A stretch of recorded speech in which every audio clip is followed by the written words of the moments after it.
Et bonjour à tous les amis, très heureux de vous accueillir pour le premier quintet du week-end, direction l'hippodrome de la Prairie à Caen pour le prestigieux prix des Ducs de Normandie, la plus belle course au trot du côté de l'hippodrome de Caen. Donc merci à toutes les personnes qui laissent des messages quotidiennement sur la chaîne ou à travers les réseaux sociaux. Merci de soutenir la chaîne ainsi que ma personne chaque jour dans les petites épreuves du moment, donc en espérant que tout s'arrange d'ici quelques semaines. On revient sur la journée de mercredi. Alors dans le quintet, on est premier, deuxième, quatrième. Par contre, on tape un deuxième gagnant consécutivement dans les événements et en plus qui sont très difficiles. Le premier, Greenwood à 12 contre 1 et hier, Glory of Rome dans le quintet qui s'impose à presque 10 contre 1 à Fontainebleau.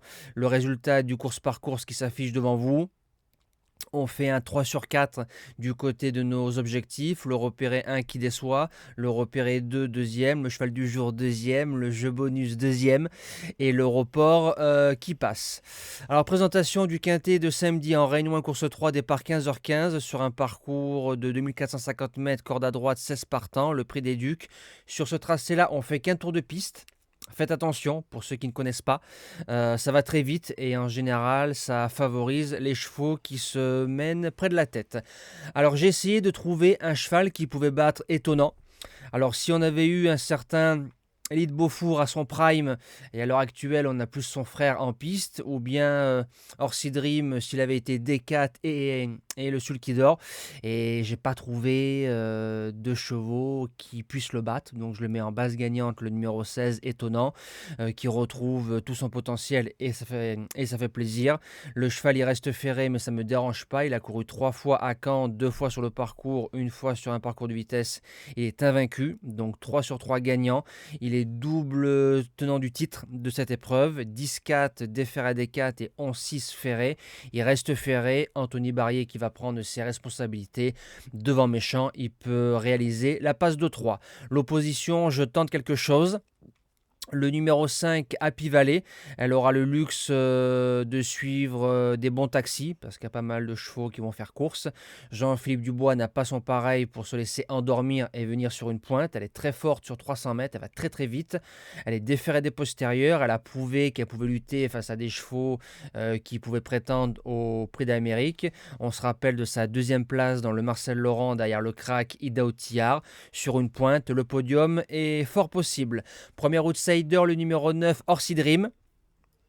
Il reste Ferré et Pierre Belloche à la drive. Ils ont déjà réussi dans cette configuration-là. Il aime bien Caen. Il a fait quatrième du prix de l'Atlantique en ayant été drivé course au moral gentiment, course école par Eric Raffin. S'il est monté un peu plus près dans les trois, j'y crois.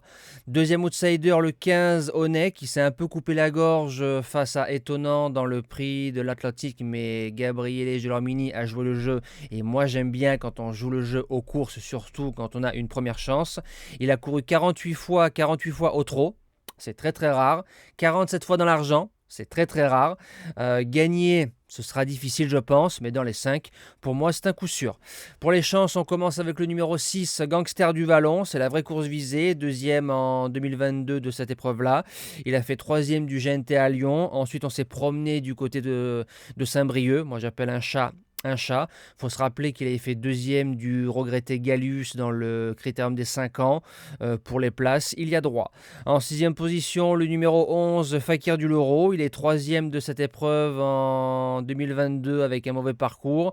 Si on enlève l'OVNI Fastin Bourbon de la génération des F, je pense que Fakir du Leuro, c'est l'un ou le meilleur moteur de cette génération-là. Eric Raffin l'a encore en main et je trouve que le duo marche bien. Je pense que ça peut être la belle surprise de ce quintet-là. En septième position, le numéro 12, Elvis du Vallon. Yo-Yo la découpe qui sera à la drive.